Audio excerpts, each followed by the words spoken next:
Thursday, October 3rd, 2013. I'm Rim. I'm Scott. And this is Geeknights. No, it's not. Tonight we're shut down. Tonight. Shut down the Geeknights. Going to get dinner.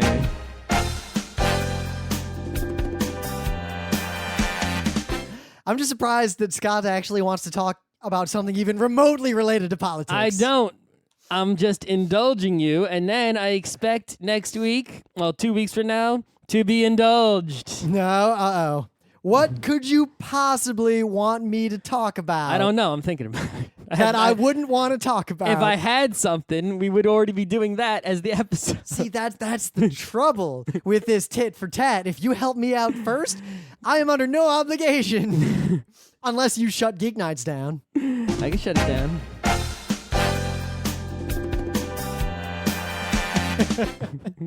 Anyway, so as you guys know, I was in Istanbul again, and I noticed something about traveling to a place like that and working multiple times in a row is that there's sort of like the first time I went, everything was new and strange, and I spent a lot of my time learning and like going to a neighborhood and trying to explore it. Like the first time I rode the subway, like I walked down into the subway and I looked at the map. And then I looked at the token machine, and then I tried to figure everything out and like really understand what I was doing. And the second time I went to Istanbul, I had a sort of false sense of knowledge that, oh, I've been here before. I know how shit goes down. And I stayed in the same neighborhood, so I knew that neighborhood really well. And as a result, I got lost every time I left that neighborhood because I thought I knew where I was going better than I did. But then now that I've been there several times, I actually know my way around Istanbul. Like, I rode the subway every day to work, commuting. I lived in like a little neighborhood more downtown near normal people. Like, I lived in the Long Island City instead of the last few times when I lived in the equivalent of like Forest Hills. Why don't you just live in the old city? Ritz-Carlton? I'm not going to waste that much of my company's money just Your yet. company who gives a shit. Because I kind of have a vested interest in the company in that money. That money is kind of my money, too. Yeah, I want to set a good impression. Make it look like, that's why, financial people always drive fancy cars. Yeah. So you know what? Here's an aside. I realized, one of the meetings I got, the people there knew Geeknights. What? They saw it on my LinkedIn profile. Oh, okay. And they brought it up because they knew, because they listened to it. Mm-hmm. And these guys were super cool and super nerdy, and everything about them was awesome. Okay. But basically, the impression I'm getting, the more I do the work that I do, is that every other company that does financially stock market-y stuff, they have salespeople who only do sales. Their job is, I am sales guy, I sell you thing. Yep. And you know what? You mean every company ever? Yeah, so that doesn't work in a technical field so much. Or when it does work, it doesn't actually end well. Well, it doesn't work if you're trying to sell to nerdy people. The thing is, usually, take, for example, a normal work, right? People who are not technical often get an opportunity to make a technical purchasing decision. For example, who decides whether to use Salesforce or some open source? Now, in both companies I've worked at, me. Yeah.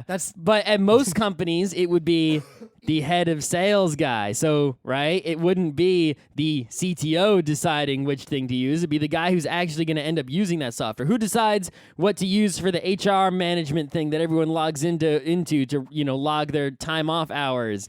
The HR person would decide that, and that salesperson has to sell the HR person. The salespeople, their job, what they do, works on those sorts of people. It doesn't work on CTOs. So if you need to sell somebody, say, I don't know, like Barracuda Network sells their stupid, useless router spam filtery things that suck ass, that you need a person who can sell something to a CTO.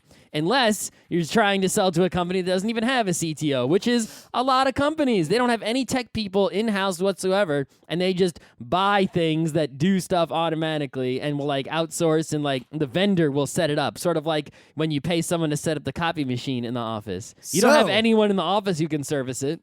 So what I'm noticing is that in the circles I'm in, the financials, there's a lot of younger people who are getting into these positions. And they're all technical, but ended up doing less technical jobs. Or Money. the tech people are getting to make the decisions because the tech people are increasingly invaluable.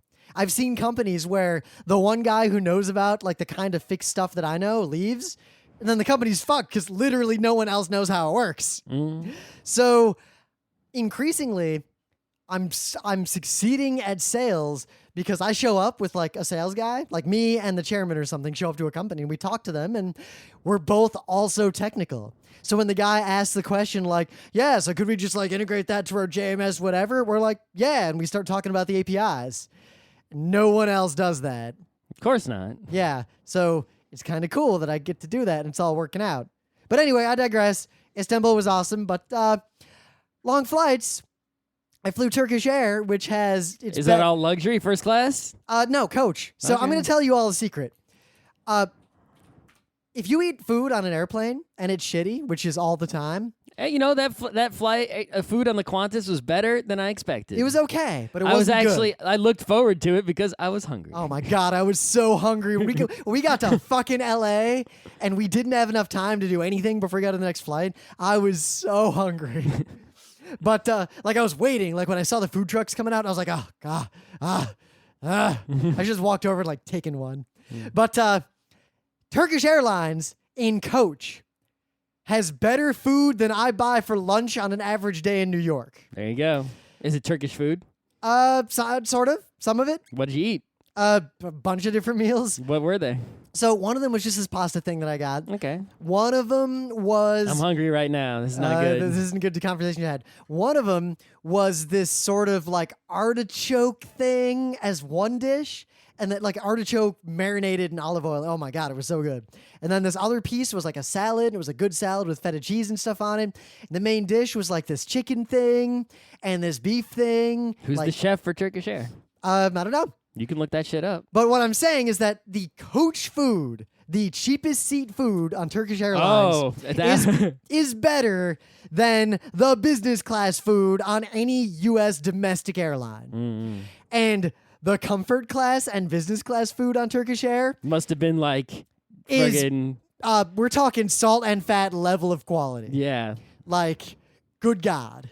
So seriously, United, U.S., what the fuck? How can you fuck up pasta so bad if Turkish Airlines in coach? Because good pasta costs more money and they're already not profitable. Maybe we should stop subsidizing these assholes and just anyway. Yeah, that's a good question, right? It's like we subsidize all our stupid airlines and they suck, right? Does Turkey subsidize Turkish Air? Because the U.S. doesn't subsidize Turkish Air, does it? Right? I'm pretty sure it doesn't. So is it profitable, Turkish Air? You know, how about Lufthansa? Do they subsidize Lufthansa? So another thing I learned, just kind of bear in mind, if you ever think that you're going to do a transfer at Heathrow, don't fucking do it. Don't do it. I avoid transfers at Terminal 5 and was transferring to a flight leaving from Terminal 5. You have to go through security for that to happen. Of course.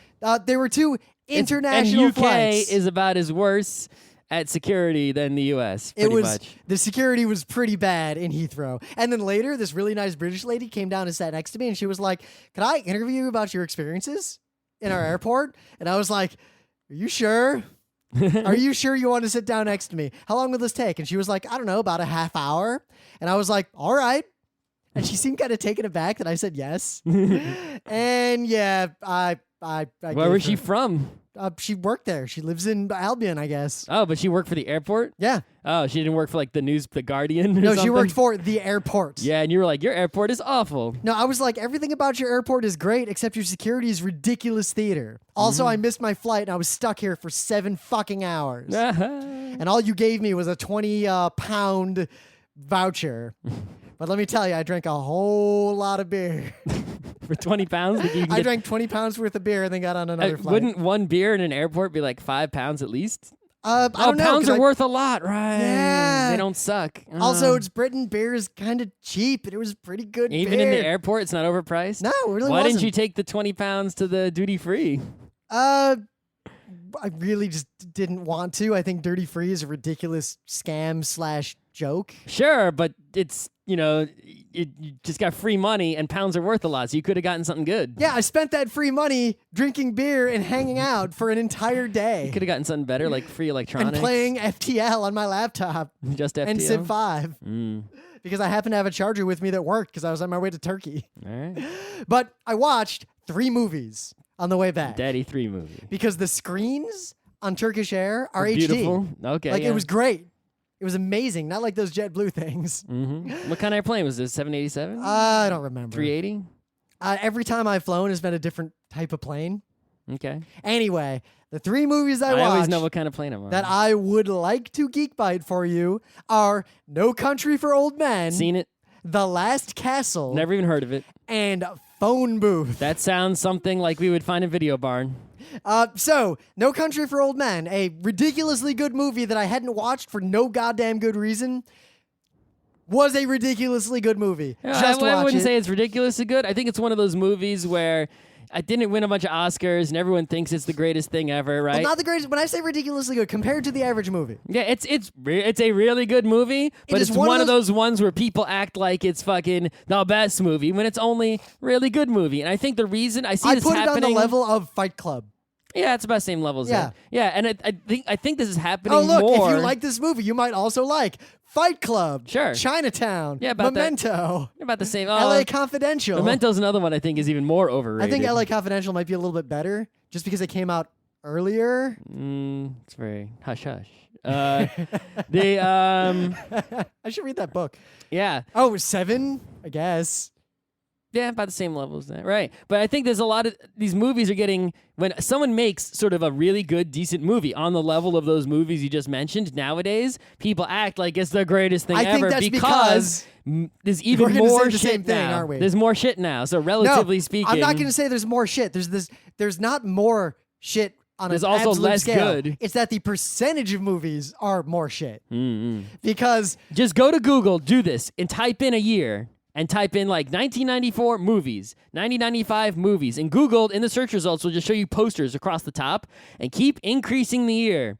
And when you get to about 2001, 2002, 2003, you can see like Lord of the Rings, it's like up, still good, and then there's like a cliff, except for Lord of the Rings, and pretty there much. are still good movies every year. There just are There's fewer. just hardly any. You go to like the early 90s, and it's just like, wow, there are like 4 or 5 all-time classics well, like look in at that this. list. Look at what other movies came out the same year as Forrest Gump.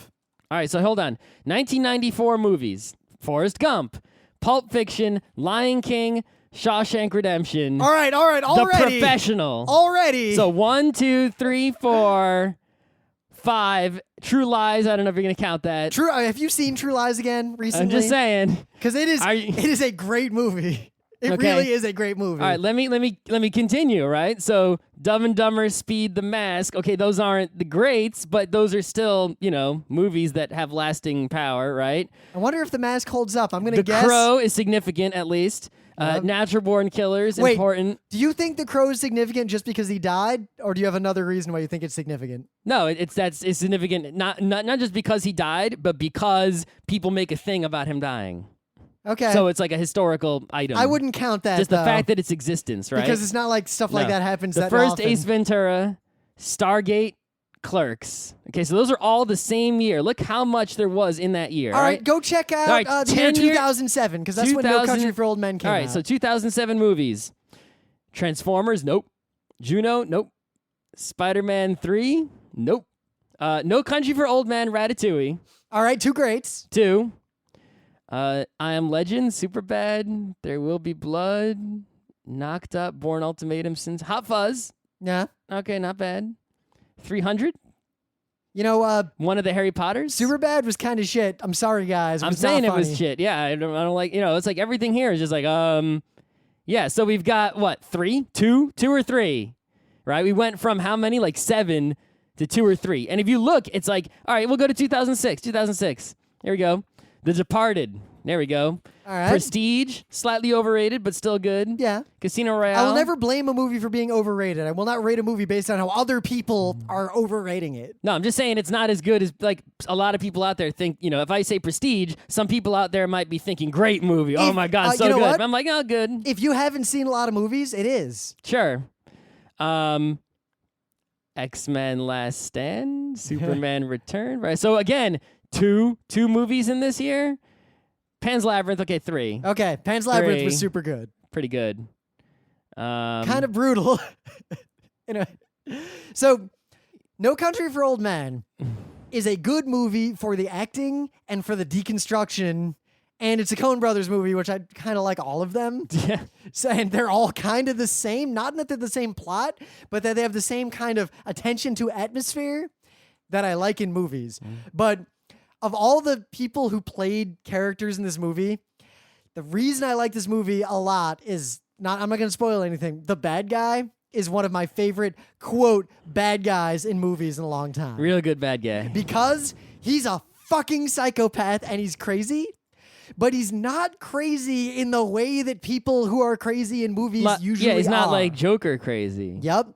He's not like, who else is And crazy? all the other characters know he's crazy and act like he's crazy. Yep.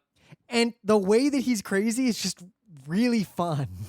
I don't know. I like that movie a lot. Also, Woody Harrelson plays a really good role, and his resolution was great because I didn't see that coming at all. But it's a good movie. So there was a movie called The Last Castle in 2001. I like castles. And Robert Redford stars in it. All right. And all I could think when I saw that was Robert Redford is alive. Sure. Robert Redford was in a movie that's relatively recent, like within the last 2 decades. Okay. So yeah, this movie, I just didn't know what to expect, but I read the description and this sounded pretty good. A court-martialed U.S. general Okay. Sounds like a Tom rallies Clancy. together Rest the in peace. inmates in his prison in an uprising. Mm-hmm. So It's a military prison. yes, so what I expected was famous court-martial general uprising. I thought this was going to be some awesome shit going down. You court-martialed the wrong guy. So, and he's guilty. Apparently, like, he disobeyed orders or His whatever. leadership skills helped him, free all the guys in the prison. So the movie starts with him being taken to prison, and the commandant of the prison is like, they shouldn't be putting him in prison. They should be giving him a goddamn medal. So I thought this was going to be some crazy political drama. You know what this movie is? It is Cool Hand Luke plus Dead Poet Society crossed with The Shawshank Redemption. Okay. It is those 3 movies mashed together, and it is fucking awful. It is so. The main character, the bad guy, is basically George Costanza. And Robert Redford, Is that the warden? yes, the commandant, he's the warden, is Cool Hand Luke. Straight up, except he's also Robin Williams in the Dead Poet Society. This movie, good fucking God. Okay. It's so falsely Why did you sentimental. keep watching? All right, so what's the third movie? So the third movie Phone Booth. is Phone Booth from 2002. Is it about Superman? So the beginning of this movie was weird because it makes a big deal about, oh my God, cell phones. Oh my God. But then you think back to 2002. Yeah. Yeah. Like cell phones were not that much of a thing yet Nope. in 2002. Only certain people had them. So I remember when this movie came out, I remember thinking it was dumb and I ignored it. The plot of this movie, it was written by Larry Cohen. I didn't know that. Okay. Anyway, the plot of this movie is that some douchebag goes to the last phone booth in Manhattan, which was a real phone booth, and makes a call. And then after he hangs it up, the phone rings and he picks it up and the guy's like, I have a rifle trained on you. If you hang up, I'll fucking kill you. And then he shoots something nearby to prove that he could do it. And then the movie's one of those dramas that plays out in real time. Like Speed? Yeah. Which I just mentioned earlier. Except it plays out in real time, more like, what was the name of that movie where the guy has to assassinate this like senator in this mall or else they'll kill his daughter? And that movie was filmed in real time. Like it doesn't skip forward or fall back and it just follows time like second for second, the whole thing. I don't know. When you said a guy has to assassinate, my brain was just like, what's it called?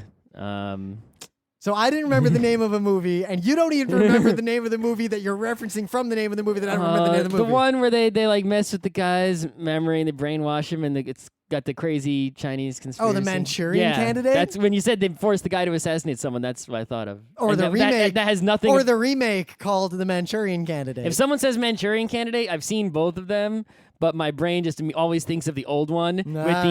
with the scene where the Chinese crazy, room, whatever. Yeah. With those guys. The movie with the Chinese crazy room. Right. So the movie follows that drama. And I got to say, it was better than I expected. And I didn't know Kiefer Sutherland was in it. I don't know who that is. He did the voice acting in Armitage the Third Polymatrix. I don't remember The that voice. the second worst dub ever. Pretty bad dub, though. Ever. It has that scene where Armitage is like getting like taken away or shot or whatever, and he just goes, "No." That's just one of those animes that's all action and art and there's no story. It's just, all right, we have some robot girl and she runs around shooting stuff at the end. Yep. But it's so deep. No, it's not. It's just run around shooting stuff at the end. This movie was better than I thought, and here's why. The movie is so fucking stupid. The main It character knows it's stupid? is such a douchebag. And such a stereotypical Hollywood douchebag. Maybe you just hope he gets shot. But then there's this scene where he's in the phone booth and he can't hang up or the guy will shoot him. And this hooker comes over because this is back when, the end of the era of hookers. It like just out in the daylight in New York City.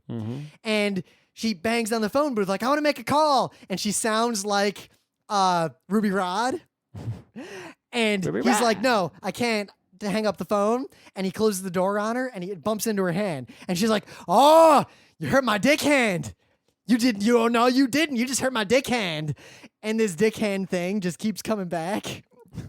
And it is telling that as dumb as this movie was, I had to know how it ended after having watched just a little bit. You had to know. You had to see the dick hand. I had to know what happened to the dick hand. And I watched to the end, and I was not disappointed. You got dick hand? And it's funny because I explained the plot to Emily in more detail. She was like, the same as you. Why did you watch this movie? And I was like, all right, so here's the plot. And then she's like, all right, whatever. And then later in the night, she's like, so does he get away? And I was like, oh, maybe you should watch the movie and find out. If someone did that shit to me, I'd be like, okay, bro, just don't do anything. Yep. All right, prove to me that you can shoot something does. else. And then it's right. And then as soon as I say that, he'd be like, okay, I hang up and I run into an alley. So he might have had a semi-automatic rifle.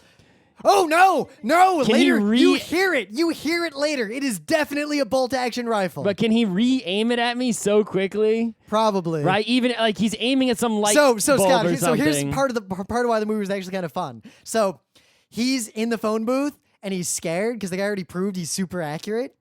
And then this pimp comes out and he is really funny. And eventually the pimp's like, hang up the phone. I'm going to fucking beat the shit out of you. So then the pimp comes back with a baseball bat and just basically going to kill the guy. And then the guy on the phone is like, I can make this stop. And he's like, fine. And then the sniper shoots the pimp. And then all the police come now. And the guy in the phone booth is surrounded. And everyone thinks he shot the pimp and he has a gun. And the guy on the phone's like, if you do anything now, the cops will shoot you. I don't have to do anything. And the movie, for a shitty movie, A little bit of attack on a gas station there. the movie was better than I thought. And the reason I bring this movie up is that even Emily was like, so how's it end? Whatever. Like, how's he get away? It was Whatever. better than The Last Castle. I'm sure it was. The moral of all of this, you all need to watch The Dead Poets Society, Shawshank Redemption, and Cool Hand Luke. But not The Last Castle. Not The Last Castle. In fact, pretend that all those movies were the same movie, and that is The Last Castle. Also, Robert Redford keeps taking his shirt off. How old is he? Like 100? I don't know. So you got anything? On Thursday, The Lounge. Your mom. The Lounge. Yeah, I was in the lounge with your mom. I don't know. Everything that I have is anime, video game, or technology related. There's pretty much nothing going on that is not related to one of those things. And you already spent a whole bunch of time talking about 3 whole movies. So why waste any of those things? We could just move on.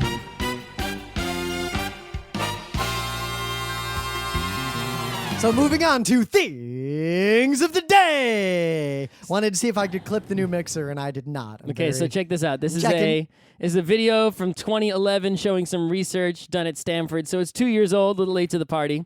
But what it is it's dual photography. So the way this works is they have a camera and they have a projector, right? Like the kind you would use to project a movie onto your wall.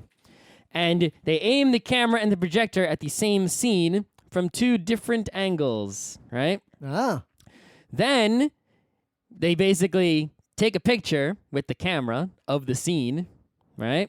And they are able to, with math, take a with the data from the camera, show you what the projector sees. Huh. So the picture that develops, right, after processing this is what the projector is seeing, right?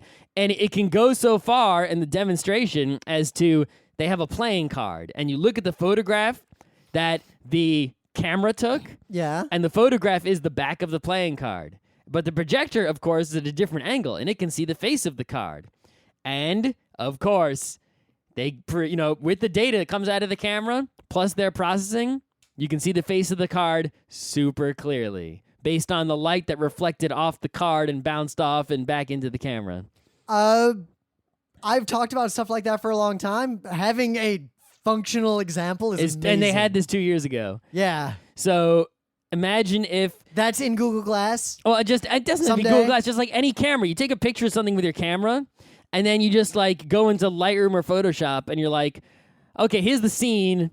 There's a thing. What's around that corner? Yeah, there's like a light bulb over there, and the light bulb is at this position. Show me what it looks like from the light bulb looking that way. I'm convinced that cameras as we know them will someday disappear and will be replaced by a button that you carry it around on you, or you activate it. You go bam, and it just takes a sort of metadata moment of... It just captures a bunch of photons from all over. No, it doesn't even do that. It just captures the exact timestamp and GPS location of you, and then embedded sensors from everything else in the world combined all dump their data into a blob associated with that, and then you can explore that blob at your leisure later. I'm sure.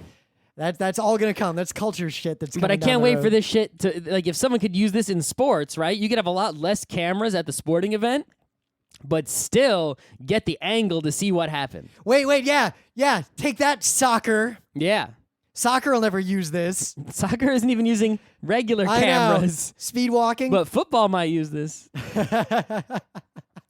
I look forward to the day when they zoom into the hockey player's brain to figure out if he started the fight or the other guy did. So Scott apparently had no idea that this "What does the fox say" meme happened. Oh yeah, I didn't see that at all. Yeah, that was all over the internet. 81 million views already. Okay.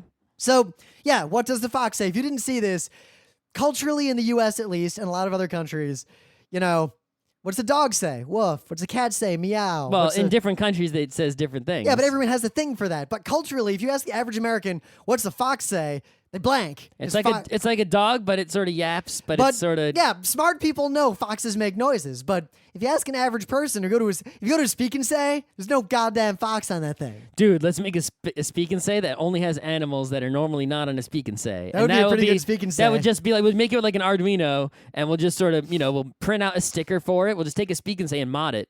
And that'll be our like a special Speak and Say. You just plant it somewhere or bring it to the Maker Faire. That would be a cool thing to do. Yeah. That's actually the first time I've had a project with an Arduino that'd be fun. Yeah. That I could just do. Anyway. We need to come with all the animals, though. Though someone said in some country in Eastern Europe, I think, they were on FARC, they were like, yip yap. And they linked, I forget, I can't even find it again, but there's this children's book? A children's comic book, cartoon, whatever. And the fox says yip yap. That's just what foxes say. Yeah, it's about right. Yeah. But this video just kind of makes fun of that, and it's very, very well done. But that's not my thing of the day. I'm just pointing out that Scott didn't know what it was, so many of you might not either. My thing of the day is someone else. Okay. Who made the origin story of What Does the Fox Say? And this is so good. Okay. That's it. That's what I got.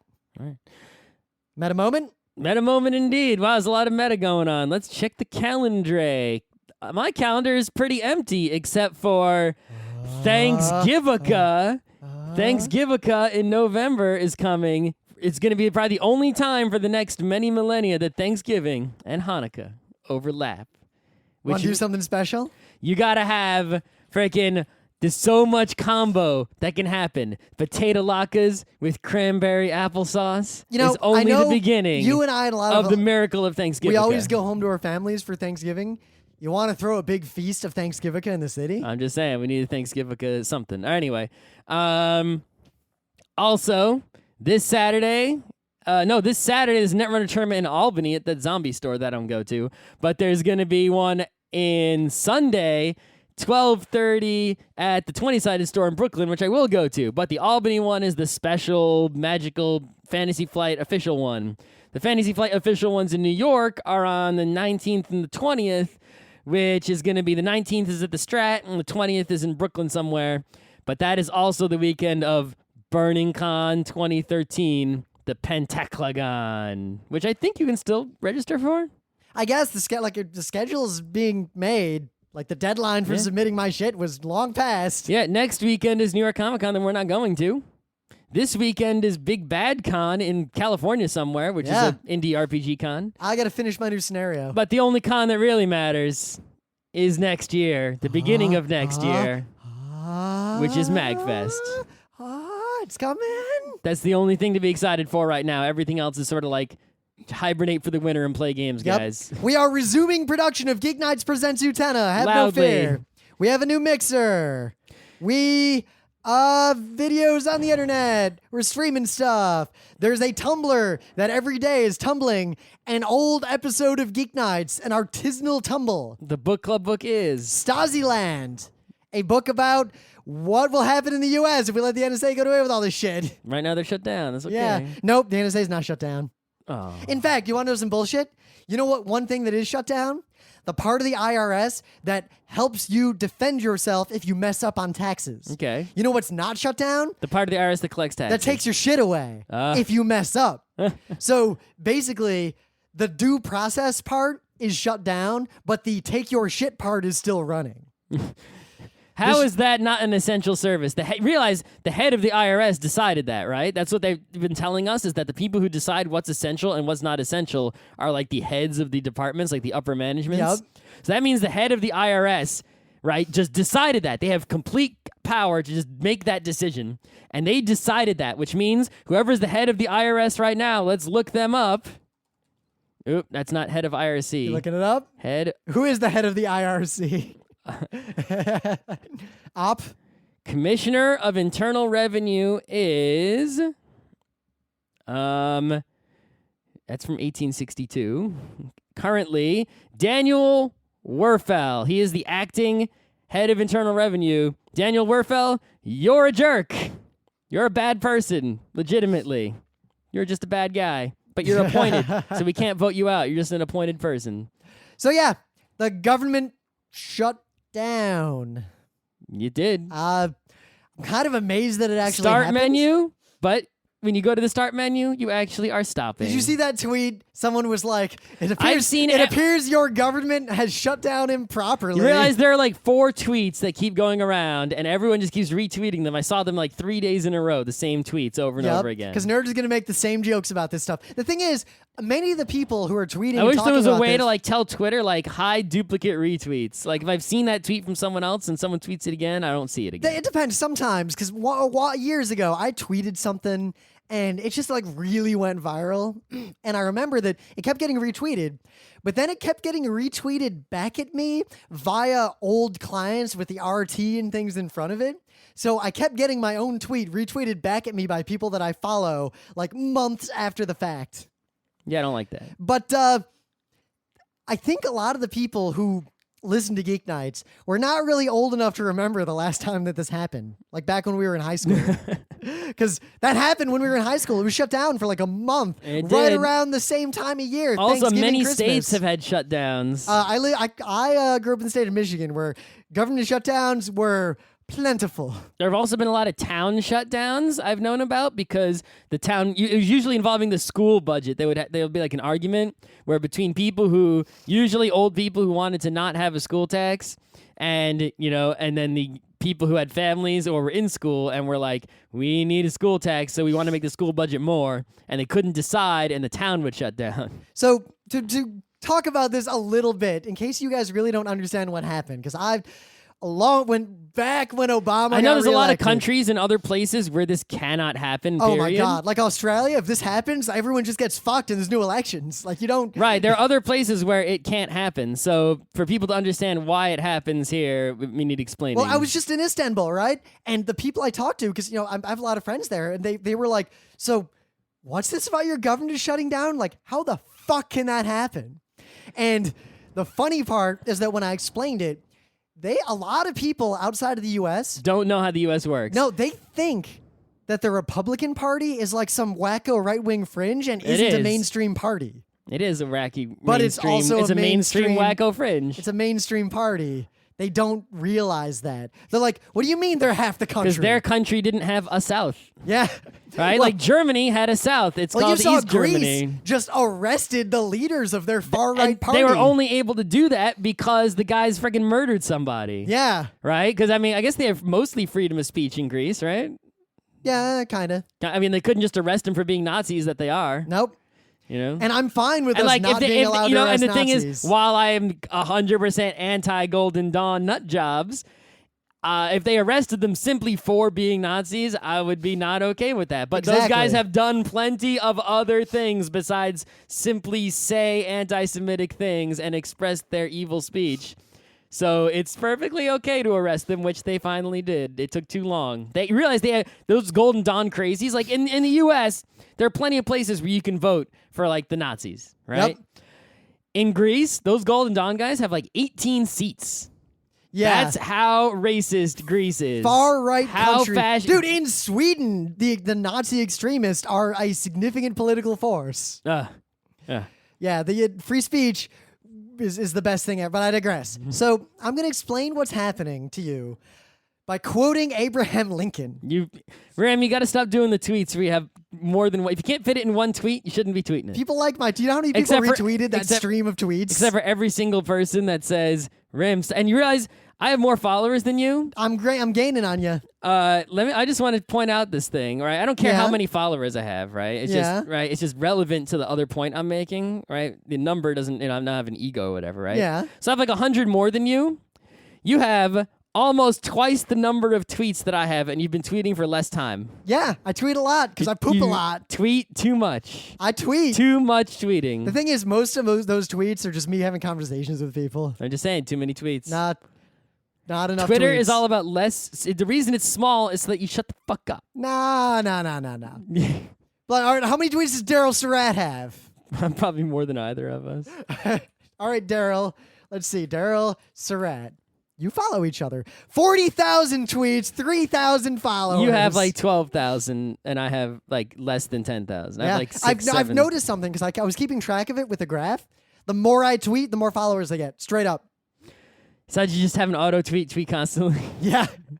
Or just poop Bother more often. everyone who follows me. The stream is flooded. Well, the thing is, and they unfollow you me. do want to do like Conrad has his regular Twitter, and then all my developer shit is in this other Twitter. Anyway. Anyway, I'm going to quote Abraham Lincoln in a letter he wrote in 1861. Republican Abraham Lincoln. Yes. Noted Republican. So one thing to keep clear, guys, outside of the U.S., the Democratic Party today is effectively the Republican Party from the 1860s. The Whigs. Yes. The Republican Party today is basically the Democratic Party from the 1860s. That's right. The quote is as such, and as a side note, people could write fucking speeches and letters back in the 1860s. Yep. This is just a letter Abraham Lincoln wrote to a guy. Mm-hmm. What is our present condition? We have just carried an election on principles fairly stated to the people. Now we are told in advance the government shall be broken up unless we surrender to those we have beaten before we take the offices. Right. In this, they are either attempting to play upon us or they are in dead earnest. Either way, if we surrender, is the end of us and of the government. They will repeat the experiment upon us ad libitum. All right. So here's the issue, right? So you have a system in place, which we do, that is kind of a crappy system. It has problems. And one of the problems... Notice our system is not the system we gave to Iraq and Afghanistan after we invaded them. Yeah, whatever. We gave them a parliamentary system instead. Yeah, so in the U.S., you have majority rule, right? So you need a majority to rule, of course. But if you have, say, the numbers not working out, right? We have, the two, right? So right now, the House, you got Republicans sort of, right, in charge. Well, the Republican Party controls the House of Representatives because they took over many years ago the state legislatures ahead of the U.S. 2010 census that determines where district boundaries are drawn. So they gerrymandered, or Garymandered if you're a pedant, like me, the districts to ensure that they would control the House and hold on to that one piece of the government they can still control. Right, and the Senate. Even so basically, though they lost the popular election. Right, so most of the people in the country voted Democrat. Most of the Senate is Democrats. The president is Democrat. Most of the states, right, where those Democrats live have Democrat people. But the Republicans won certain things, so they control this one part of the government, right? 1/2 of 1/3 of the federal government. So it's like they don't have enough people to where, let's say they wanted to write a law and pass it, they don't have enough people to do that. They can't do anything they want to do, but they have enough people mathematically to where they can stop someone else doing what they want to do. Now, it's slightly more complicated than that because I don't want to get into the details of the Senate because you need to at least get a few of these crazy people to agree with something if you want to make it happen. Here's the trouble. This is because the Senate, for once, is actually working fine. Of course. But the House, the problem, and to get back to Lincoln's thing, isn't just that this tiny part of the government can shut things down and fuck things up. The reason they can do this, in this case, and shut the government down, is that Republicans pushed forth all this stuff back in the day to where we have to keep passing these bills periodically to keep the government going for no good reason. Yeah, basically when they write the law, in the law they say this law expires X, right? And it's like, we don't have to write the law that way. We can write whatever law we please. Why don't they write the law to say this law lasts forever? And then because the end. Every time this comes up, they have the option of saying, fuck you, do X, or we won't pass a bill. Right. So They it's can like, hold if you the want government hostage. If you want this law, you need some of us to say yes on this bill to make it happen. Therefore, if you don't do what we say, and we say, put in an expiration date, and if you don't do that, it won't happen. But if you do what we say and put the expiration date, then maybe we'll vote yes on there. So let's go back to the election of 1860. Lincoln won. The majority of Americans were against slavery, and the Republicans, now the Democrats, effectively won the election. Mm-hmm. The people who lost the election, they lost because... So most of the people in the country, though not all, wanted slavery gone. They voted against it, and they won. But the entire South basically voted there were for it. Enough people who still like slavery, though. The South voted entirely for it, but simultaneously split their vote between a really crazy and a moderate crazy. Mm-hmm. Kind of like what's going on now. Yep. So when they lost the election, they said, well, fuck it. We're shutting it all down. We're seceding. Fuck you guys. They basically said, we lost the election, so we're going to not use the government anymore. Right. It's like, that's all there is to it, right? And that's it's what like they're it's doing supposed now. to be that we all vote, and it's like, imagine if you're with your friends and you vote on where to go to dinner, right? And 6 people vote to get pizza and 4 people vote hamburgers. And the 4 hamburger people are like, well, I didn't get my way. I'm going to hamburgers anyway. Fuck you guys. That's And what's then going leave. on. That's exactly what's happening. Now, in the past... What's the point of democracy if people can just ignore it and basically, if they win, they're in charge. If they lose, they just ignore the people who won and are in charge of their own little world. Now, in the past, when things like this would happen, the Democrats can't really muster one combined testicle or ovary between the lot of them. So they would always compromise on any issue like this and kind of move toward the Republicans. But the Republicans just back right the fuck up every time because it always works. Mm-hmm. So now, for the first time ever, the Democratic Party said no.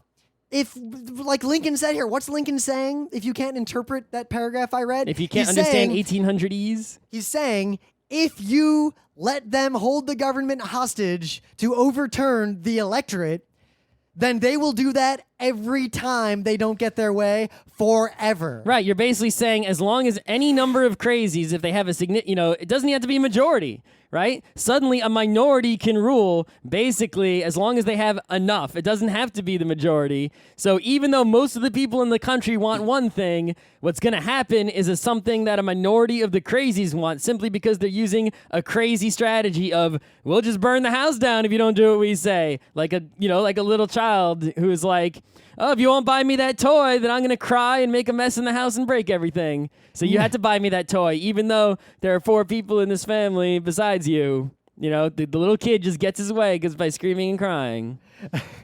And if you give the kid what he wants, to make him shut up, guess what happens next time you're in the toy store? I don't know why, but screaming and crying again. All I can think of while you were saying that is the baby in Dinosaurs. Yeah. So the only option is to let the baby scream and cry and mess up everything in the house. Or beat it up. Here's what happened this time. Or throw it out the window. For all of you non-U.S. listeners. Or like my mom down the incinerator till her friend Debbie saved me. For now. I don't think I fit down the incinerator anymore. The incinerator of Damocles is waiting under you. She literally saved me from the incinerator. So, the Republican Party is the moron party. Of course. Don't get us wrong. It is their fault 100%. But within that party, there are 2 factions. The moderate Republicans. Who are like they're the crazy. Yeah. They're morons. They're bad. But at least they're like your old enemy. Like in the Prince like of Bill Nothing. O'Reilly? It's like the Prince of Nothing. The old enemy where you and your old enemy understand each other and know when to fight and when to kind of just go through the motions. It's like they disagree with you, but they're not totally fucked the fuck up. They're like, look, backdoor deal. We got to do something to make this work. All right, well, I'll give you this. You give me that. Let's. Right. It's like you got Superman and the old enemy is Lex Luthor. It's like Lex Luthor's not going to destroy the entire planet to get Superman because his shit's there. Right. Maybe. Well, I know. I haven't read enough stupid DC comics. Yeah, it depends on which era of Lex Luthor.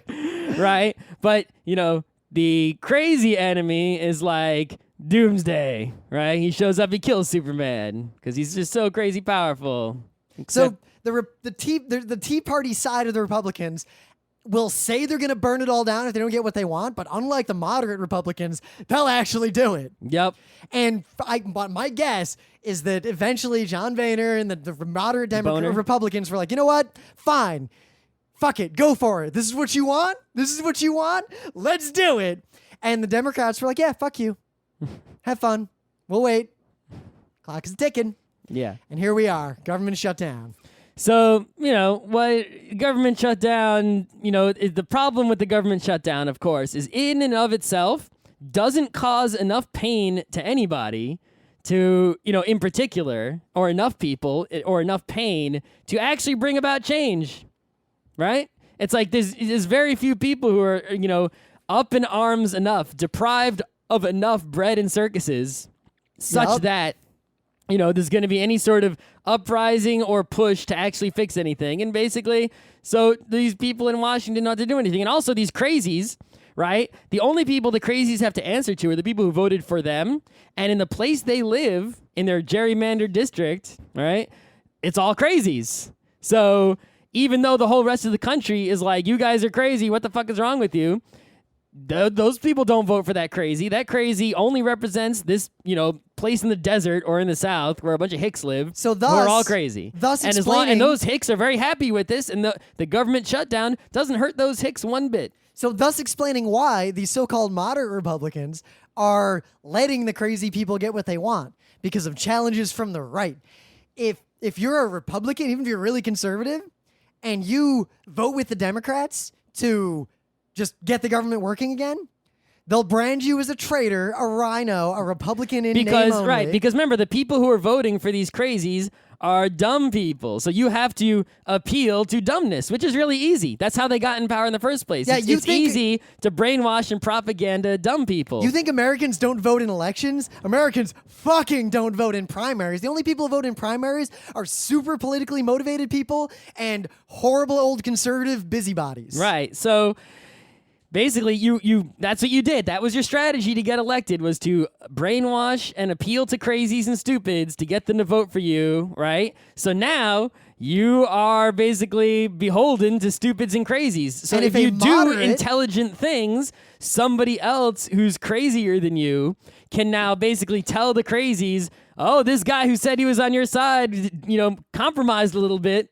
And be like, oh, right? So the same weapons that you were using against your enemies are now used on you if you don't actually do the crazy things that you said you would do, right, just to get in office. So the moderate Republicans have basically a gun to their head. If they do business as usual and fix this or do any sort of compromise, some ridiculous far-right guy will come in to the right of them, no matter how far right they are. Right means conservative and stupid in the U.S., by the way. Left means liberal and usually also stupid. But I digress. So people will come in to the right of you, more conservative, and the only people who decide who gets to run for the Republican office are the people who vote in the primaries. The most crazy people in every district. The people who have nothing better to do. The craziest of the crazies are the only people who vote in those things. Mm-hmm. So, yeah, my prediction of what's going to happen in the end of all this, and then I want to let Scott explain his idea for how maybe the only way I think we can fix anything in this country in a short amount of time. So, my prediction of what's going to happen is that the moderate Republicans, if they do anything, there's going to be this problem. I think nothing is going to happen and the government is going to stay shut down until we get to that other deadline that's coming up, the debt ceiling, which that is actually for real a big deal if we don't deal with that. If they don't do what they need to do then and they keep holding out and keep just holding everyone hostage, basically all the economy will collapse. This is the equivalent of pissing in my own bed to prove a point. It's like the country isn't doing what I want to do, so I'm just going to burn the whole country like down. Like that Ogloff. You feel like a king of the world when you first piss in your bed. Well, they managed to get past the last debt ceiling situation. Yep. And they pushed it off until, well, now. So here's what I predict. Democrats don't budge. We get to the debt ceiling debate. Eventually, enough moderate Republicans defect and vote with the Democrats just to get things going again with minimal compromises from the Democrats. Then the Republican crazies go apeshit. I'd rather see they're going to burn go down. They're going to go apeshit to a degree that will define the term apeshit. Imagine someone going apeshit. That is what you will see on the floor of the House. And then there's going to be crazy crazies coming in from the right in the Republican primaries. And I don't think they're going to win general elections. I think Democrats are going to replace them because the people that the crazies are going to target the most are the Republicans that are near sane places in the U.S., like suburbs of the big cities. So I think the Republicans are going to destroy themselves over the course of the next 18 months. I hope they burn it down and the debt ceiling doesn't work, because even though that would suck for everybody, I think that, the government shutdown doesn't cause enough. Bread and circuses, right? We still have bread and circuses, even though the government is shut down. Oh, I'm not saying what I want to happen. I'm saying what I think will happen. If they fuck up the debt ceiling, then there will actually be a lack of bread and circuses in a significant way, to where even people who just ignore fucking politics and don't even give a shit and don't pay attention and just living out their lives will be like, oh shit, my shit is fucked up. I can't, oh my God, my life is basically ruined because of these crazies. And then they'll be forced to do something and have a more drastic and rapid fixing after a short-term pain, as opposed to putting in, stitching up the wound and holding it together even longer, right? I think part of this, too, is that this fight is all over Obamacare, the Affordable Care Act. I think the Republicans are desperately afraid that it'll work, or at least won't make things worse, and then suddenly everything they've been saying for the last 4 years sounds really stupid. That's how it is. It's a battle of an ideologue versus a pragmatist, right? If you have an ideology, basically you believe in it on faith, right? And so it's like people who believe in God. They don't want to hear the arguments that show that no, they're probably most likely almost 0% chance of there being a God, right? They just don't want to hear it. And if you actually had some evidence, say to disprove somebody's, fake medicine, they don't want to hear that either, right? Because if you could actually prove them wrong, that just ruins their entire worldview, right? So they just believe this thing on faith, no evidence whatsoever, even though it's wrong. And basically, they're happy, they're lucky that they have the power to prevent you from doing the thing that goes against their ideology. Because then that would be evidence in their face, just, basically bringing their world to a halt. Everything I believed is wrong. No. So as long as they can prevent you from doing it, they never have to see that they're wrong, and they can continue believing their lies and, faith, and not have to have a crisis of faith of any kind. So right? And keep living in their fantasy land. We live in New York, in a sane place where there are no crazies. There are very few crazies where, here. As a result, we have zero ability to in any way impact this situation. Nope. Not by voting. So, Scott, suppose we, our type of person, needed to change things in the government. Well, so, throughout history, there have been many ways to change things in government when voting doesn't work, right? So way number one, violent revolution. Not gonna work, guys. Right? Not only the people who are good have less guns than the people who are crazy, but B, even if we went and got guns, the government has better guns. And C, because of all the terrorism nonsense, which we would like to fix, the government and even the police have way too many guns. They're basically just armies everywhere. You can't, there's nothing, and also violence is bad. I don't want to kill cops. It's not their fault. They didn't do it. They agree with me. They're just doing their job, right? Except for the Nazis were just doing their job. Except for the bad cops. The bad cops. Those are the ones, right? So speaking of bad cops, beating up protesters, right? We can go protest like dirty hippies. Yeah, that doesn't do anything. It doesn't do anything because who has to listen to a bunch of... Remember your rally for sanity? Remember your Occupy nothing? Yeah. Right? You know who shows up? People with no jobs and hippies and crazies. And even people who agree with them are just like... we don't have to listen to anything you say. Speaking of people with no jobs, meaningless. Speaking of people with no jobs, I biked to work at like 10 this morning just because I was doing some stuff first. So after normal people go to normal jobs, it was all fixies. Yeah. It's all the people without jobs are riding fixies at 10 o'clock. And all the people with normal jobs are riding normal bikes at like 9. Yep. Anyway. Yeah. So if you go out and protest, people just ignore you. You're a crazy hippie. That's completely pointless. Doesn't do anything, right? So what else can we do? Write letters to our representatives? My representative already is on my side. They're not perfect, but they're on the right side of this issue. I just initiated a gas attack in this room, but I don't think it's going to have much effect outside of this room. Trail of Tears? Yeah. So really, what can we do, right? So we have to look through history, right? And we look back and we try to find people who were able to do this. Any instance in all of history, someone was able to have a change in their government from the bottom up, who didn't have political power, maybe with a group of people, whatever. So let's go back. Martin Luther King, civil disobedience, right? We can do that. Yep. That won't really work today either, because we'll just end our asses up in jail, right? No one will pay attention. And this issue, right? So Martin Luther King, right? The issue he was fighting, he broke the laws that he was trying to get rid of, right? So it's like we pirate music, we'd like to get rid of those laws. That doesn't, right? But what law can we break here, right? That would be the law that we're trying. Can we go and just give people health care? I don't. What are we supposed to? What are we supposed to do? Are we supposed to? I don't know. Like what? There is no law to be disobedient to, because we're not the ones who have to obey this law. The government, the treasury, I guess, has to obey this law, right? So even if we were civil disobedient, there's no civil to disobedient in this case, and we'd all just end up in jail, and it wouldn't matter. There's only one thing I could think of that we could do, right? So I looked even further back to Gandhi, right? And what Gandhi did is he would do stuff like, yeah, we're just going to take all this salt and dump it in the ocean.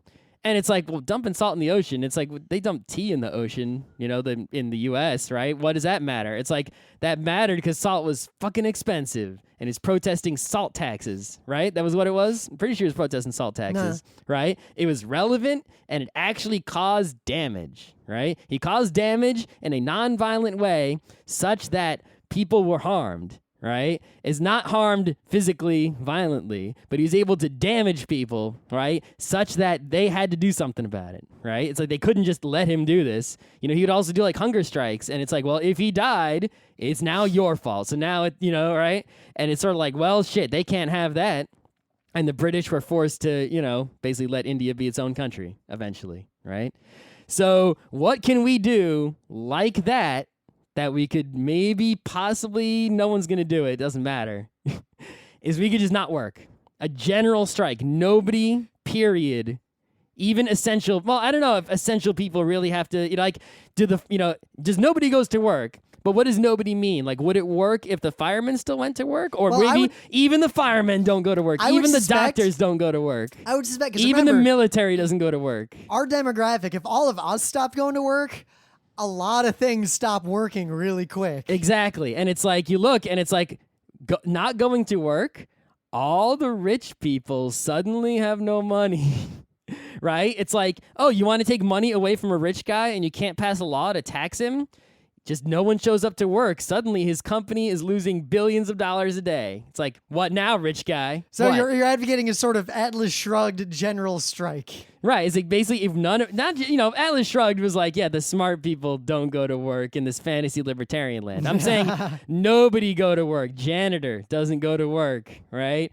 Taxi driver doesn't drive his taxi. Like nobody goes to work, right? And if we do that, and it's like, all right, government, nobody is working, or at least enough people, or certain people in enough quantity and in enough important positions are not working such that it is causing, people distress, right? Such that they are upset and they like, we can't not fix this. These people need to go back to work, but they refuse to do so until, you fix the healthcare and you do these things that we want. Otherwise, shit's going to actually be painful for a lot of people, and they're going to be really upset, and it's your fault. That's right. It's like Gandhi's hunger strike, right? It's like, it's your fault if Gandhi dies because he's not eating because you're not doing what he said. So it's like, it's your fault if, these people in the hospital die because the doctors aren't working because you didn't fix the healthcare bullshit, right? And those people, so now not only the doctors, they were originally upset, but now the people who are dying are upset, and the families of people who are dying are upset, right? It's like one person not going to work, right? If they don't pick up the garbage for a few weeks, that's thousands of people because like 2 or 3 people didn't work. So we just have to reach a critical mass of people not working and refusing to work until shit is fixed, and that will force them to fix shit quickly. Now that is almost where a real rally is. Imagine if those people not only don't go to work, but they all just go to D.C. Yeah, it doesn't matter if they go to D.C. They can just stay home and drink, beer but and have there's power one party. thing that the general strike does not give you for a while, and that's the media frenzy. You can have a media frenzy without, everyone going and rallying. Oh, not everyone. Enough people would go. You just got to fill that mall, and then you're good. Yeah, I mean, I would just, instead of I would not go to the rally. Don't get me wrong. I know better. But I would convince all of you to go to the rally. If I ran the rally, what I would try to do is have it not look like a hippie protest. Where everyone's with the signs and the chanting, whatever. Well, Martin Luther King, they would march in their Sunday best. I wouldn't march either. Marching is also pointless. What I would do is I would party. I would be like, all right, everyone, you're not going to work. Let's all go to the National Mall and party. Woo! It'd be like drunken Central Park party day. I don't know. I don't know if that would Like help. we're not working. We're having a grand old time. Woo! Everyone's just picnicking and, it's all good here. Yeah, we're just So gonna what issue would it take for us to try to make this happen? Because I wouldn't right. do it over what's going on now. All right, so Ram, someone has to be the first guy. Are you not going to go to work tomorrow? If it would work, would you be the guy to start it and not go to work tomorrow? Over what? Over this stuff? Hell no. All right, and also not go to work the next day. Over what's going on now. Yeah, okay. So there you go. It would take... I asked my coworkers, I said, would anyone here not go to work? They said, no, we're going to work. For me, it would have to be First Amendment losses. Right, but no, what if you want to do a positive change? Like, you could demand something and get your demand. The thing is, I would need... Like, imagine if we could, demand single-payer real health care for reals, not just Obamacare, and we would get it if you just, went on strike You know for what you a while. need? You need almost a Kickstarter for this. You need we call it first follower. Here's how it works. You make a cause, and you all sort of sign a contract like, I will strike if we reach the threshold. But nobody will. People will sign it and they won't do it. Well, you make the site kind of set up as a contract with real verified contact info, a contract that you physically sign. And what if they don't show up? What's the penalty for not showing up? I don't know, breach of contract? So I'm going to go around and sue all these individual people who said that they would stop working who went to work. That'd be a pretty good business model. Sue them for damages to my cause. I don't know if you get away with that. You might be able to. Unlikely. Or in the very least, a site like that, it's just that you need enough people to do it at once. So it's not just the one lone wacko who loses his job and then no one cares because he can't afford to still be on the internet talking about it. Mm-hmm. You need enough people to go at once. And you need some modicum of assurance that if you do it, all these people will do it together. Like the first 10,000 people have to all do it together and make a big media shitstorm. Like the first 10,000 all go to DC and go and say, none of us are working. We all left our jobs, drove here, and are staying here. We urge all of you. But it's sort of a catch-22, right? It's like nobody will go to those lengths as long as they still have bread and circuses. Because for all the shit that goes down in this country, it's like life is really great.